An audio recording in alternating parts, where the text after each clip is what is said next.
अपनों के दिए जख्म। भारत देश की पावन भूमि, जहां एक ओर भगवान श्री राम, लक्ष्मण और भरत को भाइयों के आपसी प्रेम, कर्तव्य और त्याग के उदाहरण स्वरूप माना जाता है, वहीं हमारी कहानी भी ऐसे भाइयों की है। किंतु इस कहानी में एक तरफ श्री राम के आदर्शों को निभाता छोटा भाई है, तो वहीं दूसरी ओर एक बड़ा भाई है जो पल पल अपने भाइयों की राहों में कांटे बिछाता है, जेल की काल कोठरी तक पहुंचा देता है, और तो और मानसिक शारीरिक शोषण करने में भी कोई कसर नहीं छोड़ता है। ऐसी ही कहानी है अपनों के दिए जख्म। श्री कुंदन लाल जी अपने 5 पुत्रों सरदारी लाल, देवराज, पवन कुमार, प्रवीण कुमार और कमल कुमार और 2 पुत्रियों के साथ भारत की राजधानी दिल्ली के दिल चांदनी चौक में रहते थे। सरदारी लाल और देवराज, जो कि 5 भाइयों में सबसे बड़े भाई थे, पवन कुमार के थोड़ा बड़े होने और उनकी घिनौनी करतूतों को देखते हुए उन्होंने अपना परिवार, अपना काम सब अलग कर लिया। आज सरदारी लाल का लोहे के नट बोल्ट का पुरानी दिल्ली में बहुत बड़ा काम है और देवराज का लखनऊ में नामी गिरामी ज्वेलरी की शोरूम है। हम बात कर रहे हैं परिवार के सबसे छोटे बेटे कमल कुमार की, जिनका जन्म भारत की राजधानी दिल्ली के दिल चांदनी चौक में हुआ। उनका रहन सहन, शिक्षा सब चांदनी चौक में हुई। ये लोग घर से प्रातःकाल की सैर करने लाल किला और राजघाट तक पैदल ही चले जाते थे। लाल किला इनके घर से दिखाई देता था। इनका चांदनी चौक में कपड़े का कारोबार था। तीनों भाई पवन कुमार, प्रवीण कुमार और कमल कुमार पिताजी के साथ ही रहते थे। इस परिवार ने पुरानी दिल्ली की गलियों में 25 साल गुजारे थे। घर के चारों तरफ देश की ही नहीं, विश्व की सबसे बड़ी होलसेल मार्केट तिलक बाजार, रंग रसायन, केमिकल मार्केट, ड्राई फ्रूट की मार्केट खारी बावली, अनाज की सबसे बड़ी मंडी नया बाजार, दिल्ली की होलसेल कपड़ा मार्केट और सबसे बड़ी सर्राफा ज्वेलरी मार्केट चांदनी चौक, और तो और सदर बाजार, जहां पर खिलौने से लेकर घर की छोटी से बड़ी हर चीज होलसेल में मिलती है।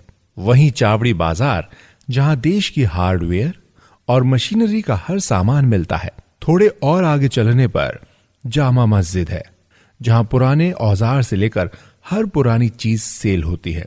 200 मीटर के दायरे में तंबाकू, मोमबत्ती, जर्दे का सबसे बड़ा व्यापार चलता है। इसी के साथ साथ पेट्रोलियम तेल, ग्रीस एवं हर चीज होलसेल में मिलती है। या यूं कह सकते हैं कि 1 किलोमीटर के दायरे में देश की हर चीज होलसेल में यहां मिलती है। चांदनी चौक की आबादी दिन में लगभग 22 लाख होती थी और रात को सिर्फ लगभग 60,000। पूरे भारत से व्यापारी व्यापार करने और दिल्ली के दर्शन करने दूर दराज से आते थे। 1947 में इनका परिवार लाहौर से मूगा पंजाब आया था। लाहौर के मुस्लिम परिवारों ने कमल कुमार के परिवार को अपने परिवार की तरह बड़े प्यार से पंजाब रवाना किया था, जिसकी वजह से ये सभी लोग सुरक्षित भारत आ पाए। जब कमल कुमार क्रिकेट मैच देखने लाहौर गए तो अपने पिता की बताई जगह हाशमी दरवाजा गली भी गए, जहां इनका परिवार रहता था। लाहौर में इनका लोहे का कारोबार था, गीजर बनाते थे। पूरा लाहौर इन्हें लोहे वालों के नाम से जानता था। जब कमल उस गली में पहुंचे और वहां के लोगों को पता चला कि दिल्ली से लोहे वालों के परिवार का सदस्य कमल कुमार आया है, तो सारे लोग इकट्ठे हो गए और कमल कुमार को बहुत सारा प्यार किया, मान सम्मान दिया। वो कह रहे थे कि भारत तुम्हारी मां है तो हमारी मौसी है। खाने वाले ने, चाय वाले ने, जूस वाले ने पैसे तक नहीं लिए, बल्कि मान सम्मान दिया। लेकिन जब कमल कुमार एक एसटीडी पर फोन करने गए तो दुकानदार ने उन्हें फोन कराने से मना कर दिया और बोला कि तुम काफिर हो। कमल कुमार के पिताजी, चाचा जी लाहौर में सब कुछ छोड़कर केवल एक अटैची लेकर पंजाब भारत आए थे। इसलिए कमल कुमार के दादाजी का जो सामान वहां रह गया था उन लोगों ने वो दिया, लेकिन अटारी बॉर्डर पर कस्टम वालों ने वो सामान लाने नहीं दिया। पंजाब में कमल कुमार के पिताजी ने अकाउंटेंट का काम किया। सैलरी कम थी, भरण पोषण नहीं हो पा रहा था, इसलिए उन्हें दिल्ली आना पड़ा और दिल्ली में नौकरी करनी पड़ी।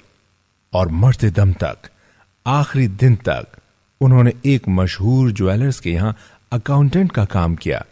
जो भी तनख्वाह उन्हें मिलती थी उसी से उन्होंने पूरे परिवार का भरण पोषण किया। उन्होंने ईमानदारी, सच्चाई, नेक नियति से काम किया और बच्चों को भी यही सिखाया कि जो भी काम करना हो उसके पीछे लग जाओ, काम का बाप भी होगा। कमल कुमार की माताजी ने भी यही सिखाया था कि आगे बढ़ने के लिए कभी किसी को धक्का मत देना, क्योंकि जब वापस आओगे तो यही लोग तुम्हें मिलेंगे। उनकी दी गई शिक्षा कमल कुमार को आज भी याद है। कमल कुमार चांदनी चौक भारतीय जनता पार्टी के साथ जुड़े रहे और चांदनी चौक के निवासी होने के कारण भारतीय जनता पार्टी के साथ आज तक जुड़े हैं। इन्होंने दिल्ली के मेयर स्वर्गीय शांति देसाई, जो दिल्ली में भाजपा के जमीनी नेताओं में से एक थे और इनके गुरु भी थे, उनके साथ काम किया। और इन्होंने अटल बिहारी वाजपेयी जी, मदन लाल खुराना जी, केदारनाथ साहनी जी, विजय कुमार मल्होत्रा जी की जनसभाओं का चांदनी चौक में प्रबंध किया था। इनका संघ से नाता रहा है और माता पिता के दिए गए अच्छे संस्कारों की वजह से कमल कुमार ने कभी किसी के साथ गलत नहीं किया। इनका मानना था कि मैंने परिवार के लिए जो भी किया वो मेरा फर्ज था, क्योंकि मैंने गरीबी का जीवन जिया है। कमल कुमार की शादी के बाद सब कुछ बहुत ही अच्छे ढंग से चल रहा था। इनकी धर्म पत्नी सीमा कमल कुमार के दोनों बड़े भाइयों का सम्मान बड़े भाई और पिता के समान करती थी। इनकी शादी होने के बाद जो मकान का हिस्सा इनके पास था, बड़े भाई पवन कुमार ने वो भी बेच दिया और उसका सारा पैसा वो अपने साथ गुजरात सूरत ले गए। और कुछ दिनों बाद दूसरे भाई प्रवीण कुमार को भी उन्होंने सूरत बुला लिया काम में हाथ बटाने के लिए। वहां उन्होंने सारा पैसा बर्बाद कर दिया और 1993 में उन्होंने भाई प्रवीण कुमार को वापस दिल्ली भेज दिया। इसलिए वो कमल कुमार के पास आ गए। इनके पास चांदनी चौक में जो दुकान थी, पवन कुमार ने उसको भी बेच दिया और उसका पैसा भी सूरत ले गए। चांदनी चौक दिल्ली वाले मकान को बेचने से कुछ दिन पहले पवन कुमार मकान बनवा रहे थे, तो वहां इंस्पेक्टर थाना लोहरी गेट आ गया, जिसने पवन कुमार को सीढ़ियों से धक्का दे दिया कि यह मकान मेरा है, तू कौन होता है काम करवाने वाला। पवन कुमार को 3 दिन तिहाड़ जेल में रहना पड़ा। उनकी जमानत कमल कुमार ने ही कराई और वकील की फीस भरी। पवन कुमार ने कभी मां बाप की सेवा नहीं की, कभी मां बाप के ऊपर 1 रुपया खर्च नहीं किया। पिताजी की सैलरी से घर का गुजारा भी नहीं हो पाता था, फिर भी हमेशा उनसे पैसा मांगते रहते थे। कभी भाई बहनों की शादी में मदद नहीं की, कभी छोटे भाई बहनों को कुछ नहीं दिया। हमेशा भाई बहनों, रिश्तेदारों में फूट डालने का काम किया। कमल कुमार की नानी इनकी मां को हमेशा कहती थी कि तूने एक नाग पैदा किया है, एक दिन पूरे परिवार को डस लेगा। ये जितना मां बाप को तंग करते थे, शायद इस धरती की कोई औलाद नहीं करती होगी। कमल कुमार की मां हमेशा कहती थी कि तूने मुझे सताया है, एक दिन लोग तुझे सताएंगे। पवन, मेरा बस तेरे ऊपर नहीं चलता। माता पिता की मृत्यु के बाद से ही कमल कुमार ने सबसे छोटे होते हुए भी बड़े होने का फर्ज निभाया। सभी बच्चों की शादी ब्याह अच्छे परिवारों में और बहुत ही अच्छे तरीके से होटलों में कराई। सबसे पहले कमल कुमार की बेटी कनिका, उसके बाद प्रवीण कुमार की बेटी तान्या की और सबसे बाद में पवन कुमार की बेटी सुगंधा, जो कि परिवार में सबसे बड़ी बेटी थी, की शादी हुई। कमल कुमार ईमानदारी से काम करना चाहते हैं। पिछले कई दशकों से स्टाफ की सैलरी और बोनस समय से पहले ही देते आ रहे हैं। समय पर ईएसआई, पीएफ, इनकम टैक्स और जीएसटी भरते आ रहे हैं। लेकिन पवन कुमार नहीं चाहते थे कि इनकी फैक्ट्री ईमानदारी से चले, क्योंकि वो चाहते थे कि Kamal Kumar income tax, GST, staff के ईएसआई, पीएफ में हेरा फेरी करे। लेकिन इन्होंने ऐसा नहीं किया। जिसकी प्रवृत्ति हमेशा गलत करने की हो, वो अपनी फैक्ट्री चला ही नहीं सकता, बल्कि दूसरों की फैक्ट्री को भी हर कीमत पर चलने से रोकना चाहता है। लेकिन कमल कुमार का मानना है कि जब तक मैं रहूंगा, फैक्ट्री ईमानदारी और सच्चाई से चलती रहेगी। और अपने बच्चों को भी यही सिखाया है कि अन्याय के सामने झुकना मत, अच्छे से अच्छे लालच को ठोकर मार देना और ईमानदारी से अपना काम करते रहना। 1982 में बड़े भाई पवन कुमार की शादी नीलम जी से हुई थी। उनके 2 बच्चे हैं, बेटा मनु और बिटिया सुगंधा। और प्रवीण कुमार की शादी 1986 में निशा जी से हुई थी। उनके भी 2 बच्चे हैं, बेटा कुश और बेटी तान्या। और कमल कुमार की शादी 1989 में सीमा जी के साथ हुई। इनके भी 2 बच्चे हैं, बेटा कार्तिक और बेटी कनिका। पवन कुमार जब शादी से पहले नीलम जी से पंजाब में मिले, ये 33 साल के थे। इन्होंने अपनी उम्र 22 साल बताई। वहां भी धोखा किया। बेटी समान पत्नी थी जो हमेशा एक ही गाना गाती रहती थी, मैं क्या करूं राम, मुझे बुढ़ा मिल गया। बड़ी मुश्किल से सभी ने मिलकर इनके परिवार का बीच बचाव करके घर बसवाया। इनकी करतूतों से तंग आकर 15 साल बाद नीलम जी ने एक दिन सुबह ट्रक बुलवाया और सारा सामान पैक करके चुपचाप दिल्ली से अपने मायके पंजाब चली गई। फिर घर वालों ने समझौता कराया, तब 1 साल बाद नीलम जी वापस आई। पवन कुमार ने अपनी शादी में किसी को एक मिठाई का डिब्बा तक नहीं दिया। यहां तक कि शादी में जो ज्वेलरी, साड़ियां चढ़ाई गई थी, वो सब एक दिन के लिए किराए पर लेकर आए थे। साड़ियां मोगा पंजाब से और ज्वेलरी एक ज्वेलर के पास से किराए पर लेकर आए थे। शादी के अगले ही दिन नीलम जी से पूरी ज्वेलरी और साड़ियां लेकर उनको वापस दे आए थे। जब पवन कुमार का बेटा मनु पैदा हुआ, इनके पास पंजाब जाने के लिए पैसे नहीं थे। उन्होंने पैसे मांगे, घर में पैसे नहीं थे, तो उन्होंने अपने कपड़ों में आग लगा दी और अपने आप को मारने पीटने लग गए। तो घर के सभी लोग डर गए। फिर इनकी माताजी ने अपनी चूड़ी बेची। तब पवन कुमार ने बच्चों के लिए कपड़े लिए और लुधियाना गए। पिता कुंदन लाल जी ने जैसे तैसे नौकरी में से अपना पेट काट काट कर पवन कुमार को बीए कराई। उस समय कमल कुमार प्राइमरी में पढ़ते थे। यदि पवन कुमार ने कॉलेज की पढ़ाई के बाद कोई काम किया होता तो कहीं कोई नौकरी की होती तो कुछ पैसा घर में आता। सभी रिश्तेदार और मिलने वाले पवन कुमार से कहते थे कि कब तक तुझे बैठा कर खिलाएंगे, तुम्हारे छोटे भाई बहन पढ़ते हैं, इसलिए तुम कुछ काम करो और घर का सहारा बनो। लेकिन इस व्यक्ति ने कभी कोई काम नहीं किया। जब तक मां बाप जिंदा रहे, उन्हें दुखी रखा। पिताजी को हार्ट की बीमारी और माताजी को कैंसर था। कमल कुमार का स्कूल का पूरा समय पिताजी और माताजी की सेवा करने में लग गया। घर में पैसे नहीं थे, इसलिए माताजी का फ्री इलाज टाटा हॉस्पिटल मुंबई में करवाया। इलाज के दौरान आने जाने और रहने का खर्चा टाटा हॉस्पिटल ही देता था। वहीं दिल्ली की महापौर की कृपा से दिल्ली के पंत हॉस्पिटल में पिताजी के हार्ट का इलाज कराया गया। कमल कुमार की माताजी की मृत्यु दिल्ली के कपूर हॉस्पिटल में और पिताजी की दिल्ली के सेंट स्टीफन हॉस्पिटल में हुई।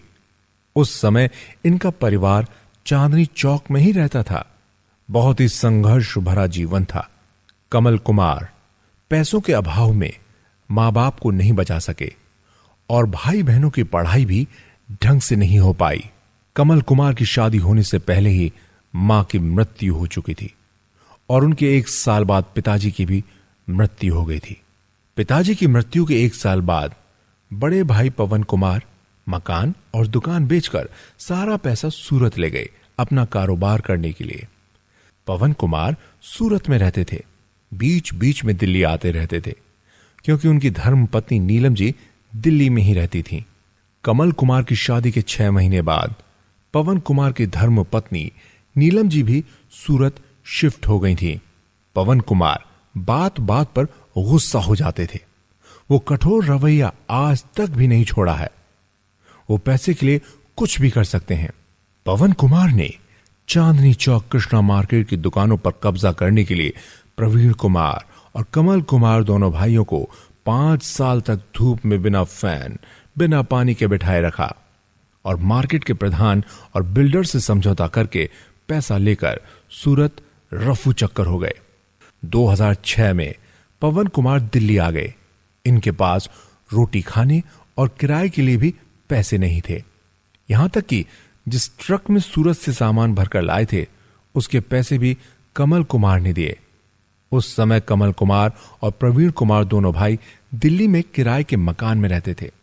पवन कुमार सूरत से आकर लगभग 6 महीने तक कमल कुमार के साथ उनके घर में ही रहे। बाद में उनको भी कमल कुमार ने एक अच्छा फ्लैट लेकर दिया। कमल कुमार ने गाड़ी ली तो सबको लेकर दी, मकान लिया तो सबको लेकर दिया। जबकि कमल कुमार तो 1986 से ही नोएडा स्कूटर पर आया करते थे।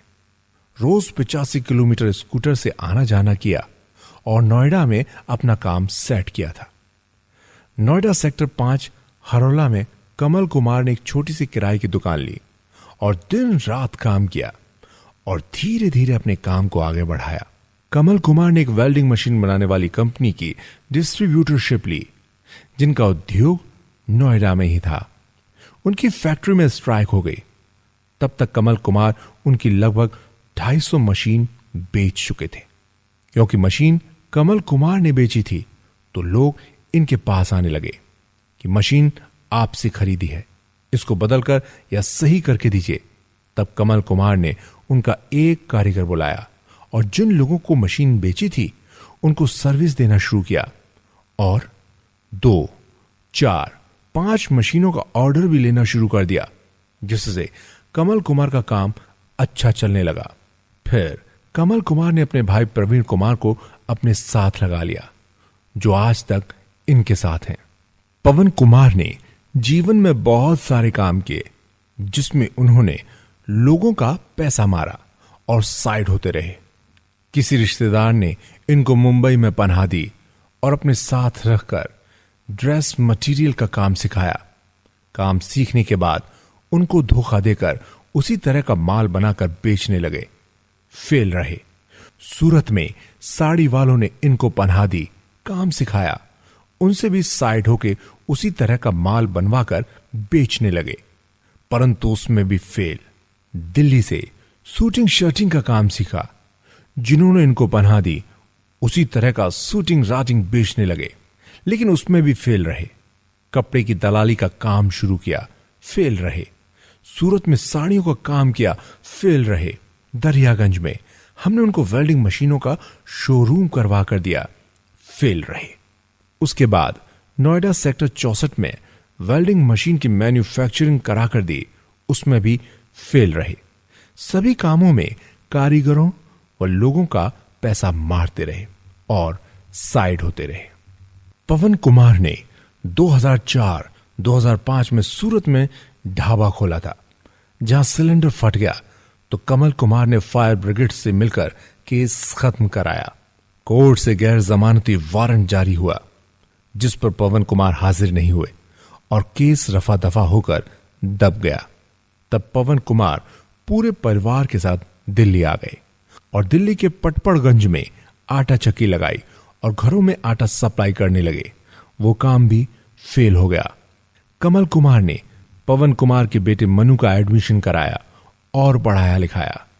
2007-2015 में उनकी बेटी सुगंधा को दिल्ली से पीएचडी कराई, जो आज लेक्चरर है। सूरत में हुए व्यापार के नुकसान उठाने के दौरान पवन कुमार विभिन्न बीमारियों से घिर गए थे। 2010 में मेदांता हॉस्पिटल गुड़गांव में उनका ओपन हार्ट सर्जरी का ऑपरेशन कराया। इनके ऑपरेशन के लिए कमल कुमार के बचपन के दोस्तों ने 5 बोतल खून दिया, उसे भी भूल गए। उनके लाखों रुपए के कर्ज चुकाए, उनके बेटे मनु की शादी कराई और प्रवीण कुमार को बैकबोन में प्रॉब्लम थी, उनका इलाज भी कराया था। उस समय कमल कुमार के बच्चे छोटे थे और पढ़ रहे थे। कमल कुमार ने आज तक जिन परिवार वालों को अपने साथ काम में लगाया, ना तो एजुकेशन में टॉप थे, ना ही उनके पास पैसा था। उन्होंने सोचा कि बाहर के लोग आएंगे, उनको आगे बढ़ाने से अच्छा है कि अपने परिवार को ही आगे बढ़ाओ। आज तक जिसे भी परिवार में बिजनेस में लगाया, किसी से 1 रुपया नहीं लिया। लेते भी कैसे, उनके पास कुछ था ही नहीं।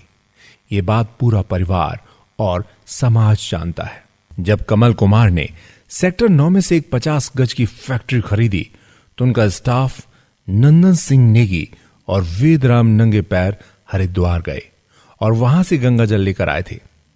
कमल कुमार ने उसी गंगा जल से अपनी कंपनी की नींव रखी और ईश्वर से और गंगा माता से प्रार्थना की कि अगर मैं किसी के साथ बेईमानी करूं, छल कपट करूं, किसी का पैसा मारूं, स्टाफ के साथ गलत करूं, परिवार के साथ धोखा करूं, तो उसी दिन मेरी कंपनी में ताला लगवा देना।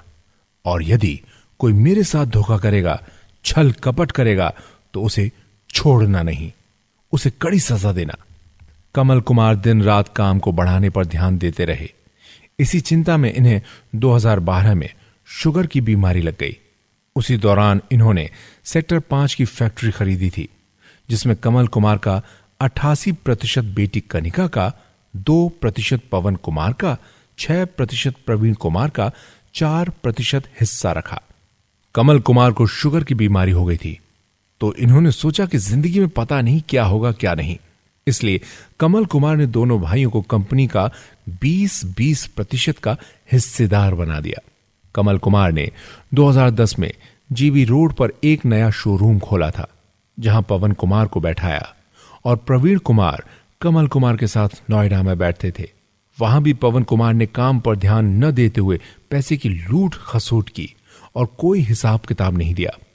आजकल वो नकली माल बेच रहे हैं। जो लोग भी कमल कुमार के साथ व्यापार में जुड़े, जिन लोगों की भी सहायता की, जिन लोगों को काम सिखाया, कमल कुमार ने कभी किसी से 1 रुपया नहीं लिया। हरोला मार्केट की छोटी सी किराए की दुकान से लेकर सेक्टर 9 की फैक्ट्री और उसके बाद सेक्टर 5 की फैक्ट्री बनाने तक सब कुछ कमल कुमार ने दम पर किया है। क्योंकि ना ही तो उनके पास माता पिता का दिया हुआ पैसा था और ना ही कोई पारिवारिक पुश्तैनी जायदाद थी। जो भी किया उन्होंने अपनी कड़ी मेहनत के दम पर किया। पवन कुमार ने 2012 में सेक्टर 5 वाली फैक्ट्री में अपना काम शुरू किया, लेकिन फैक्ट्री शुरू करने से पहले ही उनकी नीयत खराब हो गई थी। फैक्ट्री चलाने के 2-3 साल बाद एक्साइज की रेड पड़ गई। इनको लगने लग गया कि मेरी हेराफेरी पकड़ी जाएगी और मैं सरकार के हाथों से बच नहीं पाऊंगा और ना फिर से फैक्ट्री चला पाऊंगा। जितना गवर्न करना था कर चुके थे। इसलिए 2017 में फैक्ट्री बंद कर दी और लेबर कमिश्नर को लिख कर दे दिया कि मैंने स्टाफ के 42 लोगों का सारा हिसाब कर दिया है, जबकि उन्होंने किसी का कोई पैसा नहीं दिया और सारे स्टाफ को टालते रहे। स्टाफ के 42 लोगों ने लेबर कमिश्नर से रिपोर्ट की कि हमारा पैसा दिलाओ। पैसा मांगते मांगते स्टाफ के 2 लोगों की मृत्यु भी हो चुकी है और उनका परिवार आज भुखमरी के कगार पर है। पवन कुमार फैक्ट्री बंद करने के बाद अनेक सप्लायर का पैसा लेकर रफू चक्कर हो गए। इनको तो काम न करने की यही आदत पड़ी हुई थी कि किसी को पैसा ना दूं। पैसे देता हूं करते करते 2020 में कोरोना महामारी आ गई। इसलिए लोगों ने ऑटोमेटिक ही आना बंद कर दिया और पवन कुमार ने बिल्डिंग कमल कुमार को सौंप दी और लोगों से अपनी जान छुड़ा ली। लोग कमल कुमार के पास पैसा मांगने आते थे और धरना देकर बैठ जाते थे।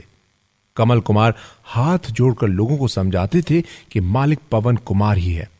उस काम में हमारी कोई हिस्सेदारी नहीं है, केवल बिल्डिंग हमारी है। कमल कुमार ने अपनी 22 साल पुरानी कंपनी सेक्टर 9 से शिफ्ट करके सेक्टर 5 में अपनी मैन्युफैक्चरिंग शुरू की और ईमानदारी सच्चाई के दम पर आगे बढ़ते चले गए। पवन कुमार उसी कंपनी में हिस्सा मांग रहे हैं, पता नहीं किस कानून के हिसाब से। ना तो वो कंपनी में 22 साल से मुलाजिम है, ना पार्टनर है और ना ही कुछ लेना देना है, फिर भी फिरौती की तरह पैसों की मांग करते रहते हैं। जबकि भाई प्रवीण कुमार ने बड़े भाई पवन कुमार की सतयुग के लक्ष्मण की तरह सेवा की। उन्होंने कभी अपने बच्चे नहीं देखे कि उनको कैसे पढ़ाना लिखाना है, कभी अपनी पत्नी की तरफ ध्यान नहीं दिया। पवन कुमार ने जो करने को कहा वो करते रहे, कभी कोई सवाल नहीं पूछा और न कभी पीछे मुड़ के देखा। वो खुद अपने जीवन में कभी कहीं बाहर घूमने नहीं गए, लेकिन पवन कुमार को पूरा संसार, चाहे वो हनीमून हो, चाहे विवाह की 25वीं एनिवर्सरी हो, लंदन, पेरिस, स्विट्जरलैंड, पूरा भारत और पता नहीं कहां कहां घुमाया। जब पवन कुमार से बच्चे पूछते थे कि आपने आज तक हमारे लिए किया ही क्या है, तो पवन कुमार बोलते थे, रोज ताने सुनने से अच्छा है कि मैं कुछ करके दिखाऊं। और फिर उन्होंने कमल कुमार से फिरौती मांगनी शुरू कर दी। 2017 में पवन कुमार की बेटी सुगंधा की शादी हुई। शायद वो इसी दिन का इंतजार कर रहे थे कि जब तक तीनों भाई साथ हैं मेरी बेटी की शादी हो जाए और फिर मैं अपना काम अलग शुरू करूं। सुगंधा की शादी के बाद उन्होंने और उनके बेटे मनु ने फैक्ट्री आना बंद कर दिया। वहीं पवन कुमार ने प्रवीण कुमार के बेटे कुश को भी बहला फुसला कर अपने साथ कर लिया। एक भांजा भी आ गया था। सभी लोग मिलकर कंपनी का हिसाब किताब, कंपनी का सारा डाटा, सारे क्लाइंट डिटेल, सारे मोबाइल फोन, लैपटॉप चोरी से अपने साथ ले गए। और तो और 6 गाड़ियां और सारी प्रॉपर्टी के कागजात, सारा कैश अपने साथ ले गए और अपनी एक अलग फर्म बनाकर दिल्ली के पटपड़गंज में अपना एक अलग शोरूम खोल दिया। जब पवन कुमार का काम नहीं चला तो उन्होंने 6 महीने बाद ही कहना शुरू कर दिया कि हमें पैसे दो। कमल कुमार ने बहुत समझाया कि अभी पैसे नहीं है, पैसों का इंतजाम होने दो, मैं आपको दे दूंगा। पवन कुमार को जितना भी पैसा दिया जाता था पता ही नहीं चलता था कि उनका पैसा कहां जाता था, कहां खर्च करते थे। कोरोना महामारी के दौरान हर तरफ त्राहिमाम मचा हुआ था। स्टाफ की सैलरी निकालना बड़ा मुश्किल हो रहा था क्योंकि काम पूरी तरह से बंद हो चुका था और पेमेंट भी नहीं आ रही थी। इसलिए पवन कुमार को समझाया गया कि आपको पैसा कम मिलेगा, तो उन्होंने इस पर बवाल करना शुरू कर दिया, जिसका प्लान उन्होंने पहले से ही बना रखा था कि मैं किस तरीके से, किस कागज से कमल कुमार को कैसे घेर सकता हूं और परेशान कर सकता हूं। पता नहीं कहां कहां अपनी सेटिंग कर रखी थी कमल कुमार को प्रताड़ित करने के लिए। वैसे यदि कोई एडिशनल डायरेक्टर रिजाइन न दे तो वो 6 महीने में रिजाइन माना जाता है। पवन कुमार ने फर्जी साइन करके कमल कुमार और उनकी पत्नी सीमा, बेटी कनिका और प्रवीण कुमार के ऊपर केस कर दिया। कमल कुमार ने पूरे परिवार को साथ बैठाकर MOU साइन किया था, लेकिन पवन कुमार पैसा लेने के बाद भी मुकर गए। तब कमल कुमार को वकीलों ने, रिश्तेदारों ने समझाया कि भाईचारे के चक्कर में ना तो फैक्ट्री रहेगी ना पैसा रहेगा, इसलिए आप इनके अगेंस्ट केस करो। लेकिन कमल कुमार तो हमेशा से भाईचारा निभाना चाहते थे, इसलिए इन्होंने कोई केस नहीं किया।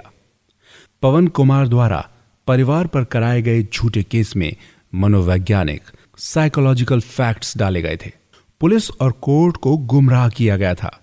यहां तक कि पूरे परिवार, बच्चों से लेकर बड़ों तक की सहानुभूति बटोरकर अपने सारे काम करवाए गए।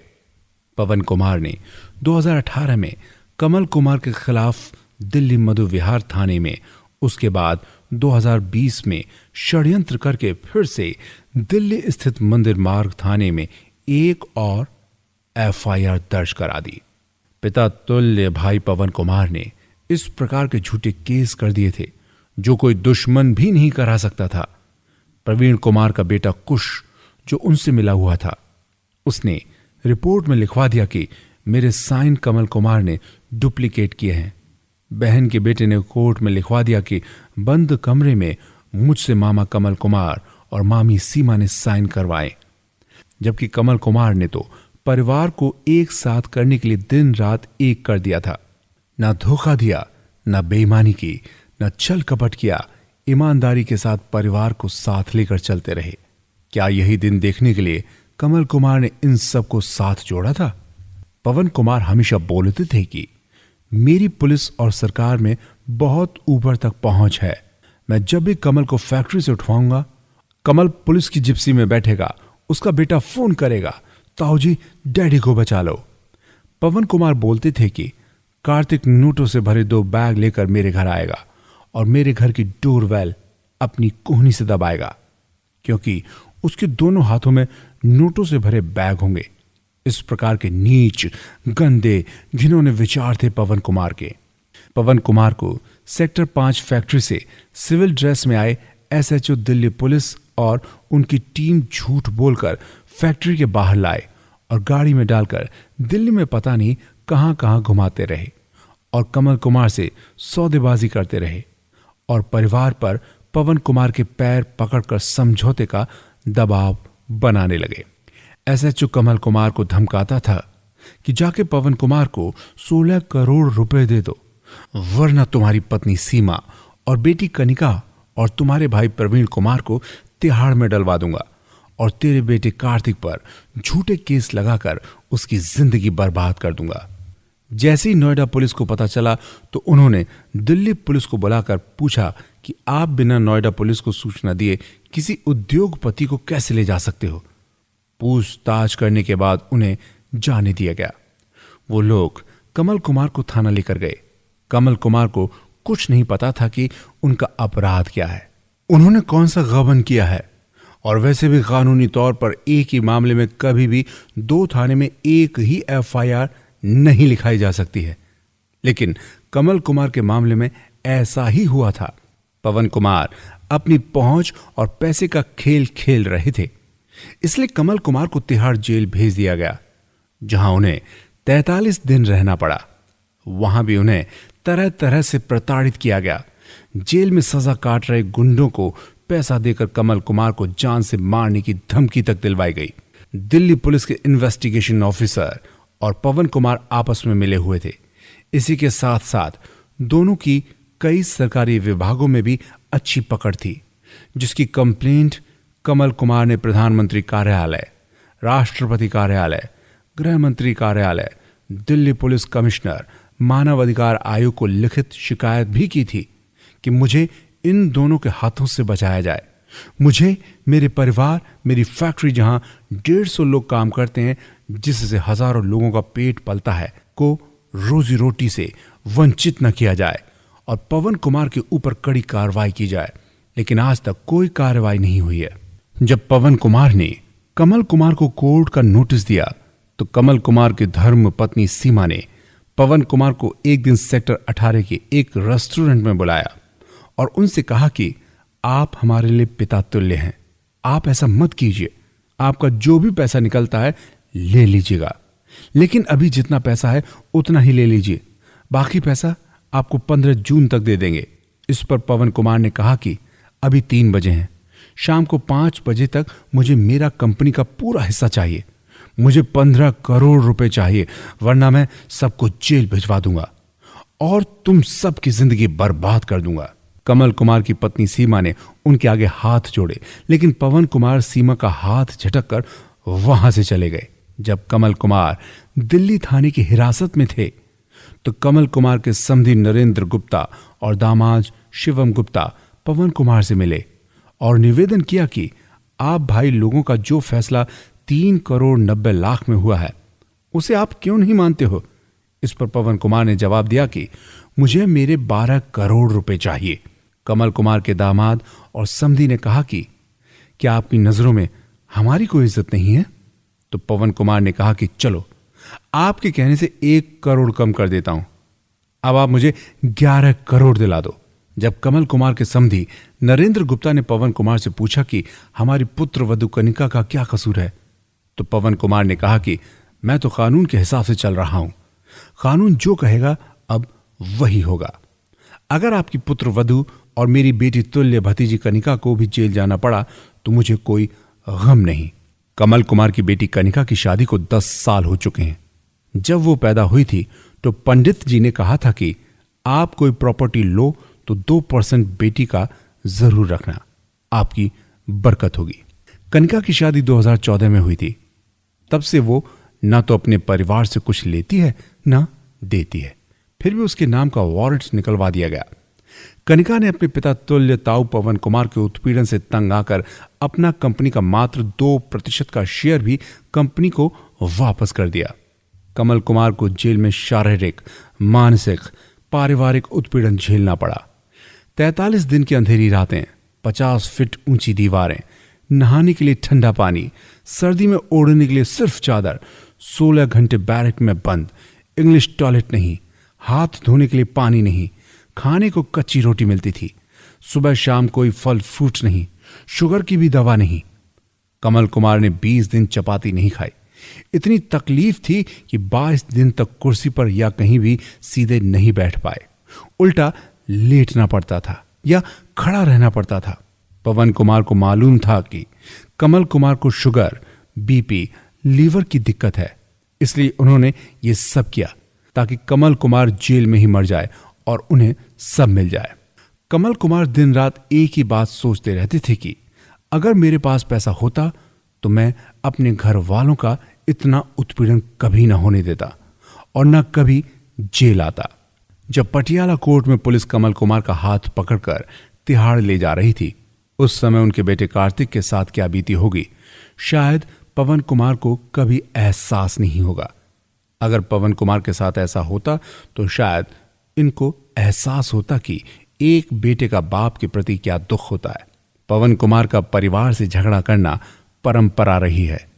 अपनी आंटी को पीटना, अपने मामा जनक राज को मां की मृत्यु के समय थप्पड़ मारकर दिल्ली निगम बोध घाट से बाहर निकाल देना और अपनी बहन की शक्ल तक न देखने देना, क्योंकि झगड़ा था सिर्फ 2 मीटर प्रॉपर्टी का।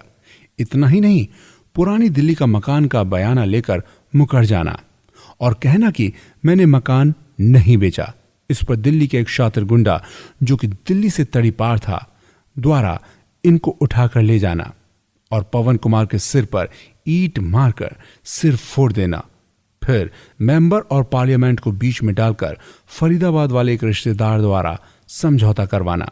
पवन कुमार पैसे के लिए किसी भी स्तर तक गिर सकते हैं, जबकि माँ बाप की सिखाई गई ईमानदारी और सच्चाई ने तो यही सिखाया था कि कभी किसी से बेईमानी मत करना, कभी दूसरे का हक मत मारना। पवन कुमार द्वारा कमल कुमार का परिवार, व्यापार, फैक्ट्री, इज्जत, पत्नी बेटी की आबरू पुलिस स्टेशन में लुटवाने में कोई कमी नहीं छोड़ी गई। ये तो माँ बाप का आशीर्वाद और ईश्वर की कृपा थी कि कमल कुमार की पत्नी और बेटी की आबरू बच गई। कमल कुमार की पत्नी सीमा और बेटी कनिका अपने 7 साल और 2 साल के बेटे के साथ छिपते घूमती रही कि उन्हें भी तिहाड़ ले जाएंगे। प्रवीण कुमार भी छिपते घूमते रहे थे, उन्हें भी अग्रिम जमानत करानी पड़ी। कमल कुमार को दिन रात एक ही चिंता खाई जाती थी कि मेरा बेटा कार्तिक अकेला रह गया, अब उसका क्या होगा। इस प्रकार की फिरौती अपना खून कभी नहीं मांग सकता। कमल कुमार को समझ नहीं आ रहा था कि कैसे और कहां पर खून में मिलावट हो गई। मां के पास एक साड़ी हुआ करती थी, पिताजी के पास 2 कुर्ते पजामे थे। पूरा परिवार टीन सेट के नीचे रहता था। रसोई खुले में थी, एक ही कमरे में 7 लोग सोते थे। कमल कुमार ने बहुत गरीबी देखी थी, स्कूल की फीस तक के पैसे नहीं होते थे, फिर भी उनके पिता कुंदन लाल जी सभी की जरूरतें पूरी करने की कोशिश में लगे रहते थे। कमल कुमार की पत्नी सीमा करवा चौथ के दिन पति से मिलने के लिए जेल गई थी। तब से लेकर आज तक उनकी पत्नी सीमा डिप्रेशन का शिकार है और बीमार रहती है, हर रोज दवाइयां खाती हैं। कमल कुमार का परिवार तब से लेकर आज तक कभी खुश नहीं रह पाया। कमल कुमार को हफ्ते में 5 दिन डॉक्टर के पास जाना होता है। बेटा कार्तिक कोर्ट जाकर वकीलों से मिलता है। पत्नी सीमा फैक्ट्री में बैठती हैं। पवन कुमार लगभग 75 साल के हैं। सारा जीवन फिरौती की तरह पैसों की मांग करते रहे, फिरौती पिताजी से स्कूल टाइम में मांगी, कॉलेज में इलेक्शन लड़ने के लिए। फिरौती मकान खरीदते वक्त की, मुझे मकान लेकर दो, नहीं तो मैं ट्रेन के नीचे सिर रखकर मर जाऊंगा। फिर फिरौती शादी के रिश्ते होने के समय, फिरौती हनीमून पर जाते वक्त, फिरौती दुकान के लिए पैसे दो। उसके बाद फिर फिरौती की मुझे माल रखने के लिए पैसे दो। फिर अपनी शादी के समय स्कूटर मांगना फिरौती, बच्चा होने पर बच्चे का छूचक देने के लिए फिरौती की तरह पैसे मांगना, न देने पर अपने कपड़ों में आग लगा लेना। बेटी की शादी के समय फिरौती की तरह पैसे मांगना। दोपहर को बोलना कि मुझे अभी 20 लाख चाहिए वरना शाम को कैटर बारात को खाना नहीं देगा। बेटी को देने के लिए हर त्योहार पर 3 से 5 लाख की फिरौती की तरह पैसे की मांग करना। पवन कुमार के लिए तो यही सुझाव ठीक होगा कि वो फिरौती मांगने का काम कर ले ताकि उनका धंधा फल फूल सके। पवन कुमार एक शख्सियत हैं जो पूरे परिवार के लिए लानत है। आज पूरा परिवार इस राक्षस रूपी व्यक्ति की वजह से घुट घुट कर जीने पर मजबूर है, जबकि पवन कुमार को तो इस उम्र में भाई बहनों के बच्चों को, उनके ग्रैंडसन को ही अपना समझकर लाड़ प्यार करना चाहिए था। सभी को अपना परिवार समझकर रहना चाहिए था। कल का क्या है, पवन कुमार की फोटो टंगी होगी और बच्चे कहेंगे कि यही वो आदमी है जिसने पूरे परिवार को बर्बाद कर दिया। जो भी इनका फोटो देखेगा उस पर थू थू करेगा। कमल कुमार तो छोटे भाई थे, लेकिन उन्होंने बेटे के समान भाई की सेवा की। कमल कुमार ने कितना संघर्ष किया, ये बात सारे रिश्तेदार और समाज के सभी लोग जानते हैं।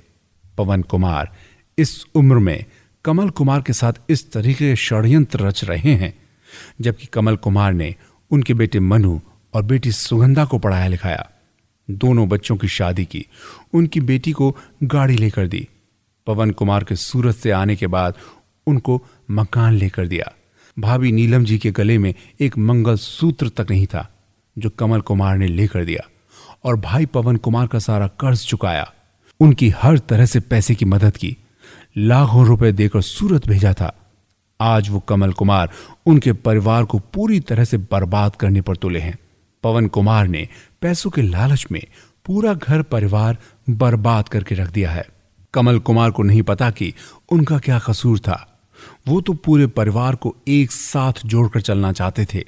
उन्होंने न कभी कहीं कोई गलत साइन किए थे और न ही किसी से कोई गलत रिजाइन मांगा था, न ही कोई प्रॉपर्टी हड़पी थी, न ही कोई बैंक बैलेंस में बेईमानी की थी।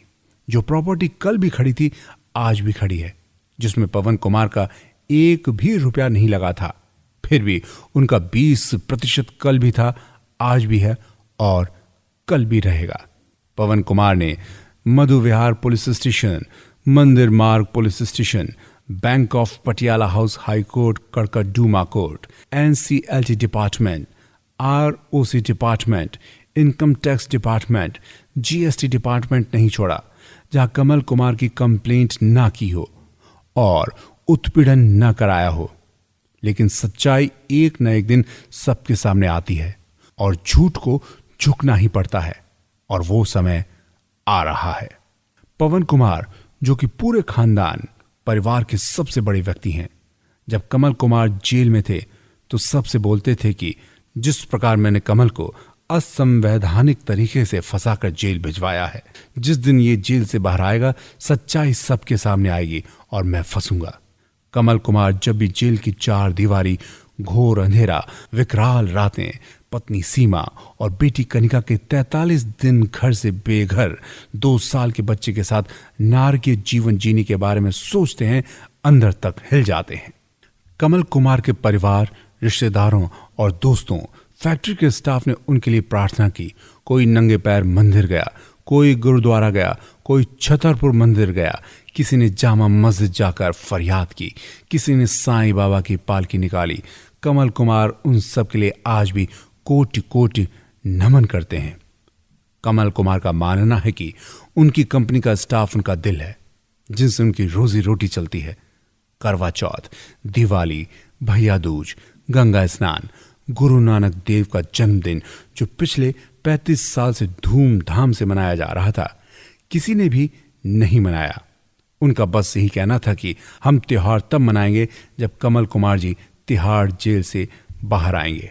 कमल कुमार तिहाड़ जेल से 8 दिसंबर 2023 को छूटकर बाहर आए।